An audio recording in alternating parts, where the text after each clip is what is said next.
চলছে রমজানের দ্বিতীয় দশক মাগফিরাত বা ক্ষমার দশক। রমজানের ৩০ দিনকে রহমত, মাগফিরাত ও নাজাত এই তিন অংশে বিভক্ত করা হয়েছে।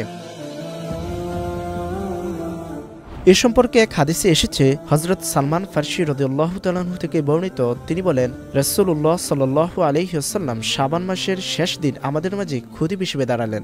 বললেন, মাহে রমজান এমন একটি মাস যার প্রথম ভাগ রহমত বা দয়া, মধ্যবর্তী ভাগ মাগফিরাত বা ক্ষমা, আর শেষ ভাগে জাহান্নাম থেকে মুক্তি দেওয়া হয়। অর্থাৎ রমজান মাসের ৩০ দিনের প্রথম ১০ দিন রহমতের, দ্বিতীয় ১০ দিন মাগফিরাতের এবং তৃতীয় ১০ দিন নাজাতের।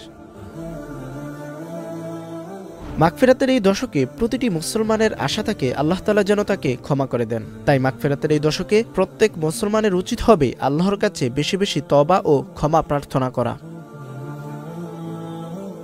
রমজানে মুসলিম বান্দাগণ যদি তাদের গুনাহের কারণে অনুতপ্ত হয়ে আল্লাহর নিকট ক্ষমা প্রার্থনা করে, তাহলে আল্লাহ তাদের ক্ষমা করে দিবেন।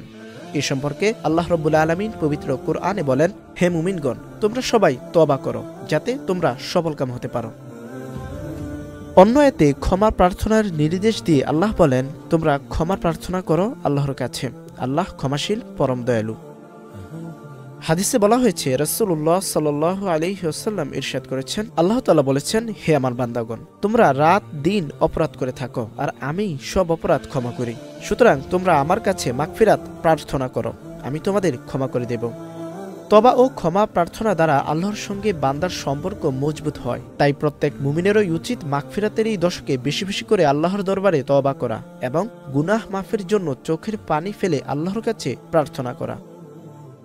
এই ঈদে জামা জুতো অ্যাকসেসরিজের ডিসকাউন্ট।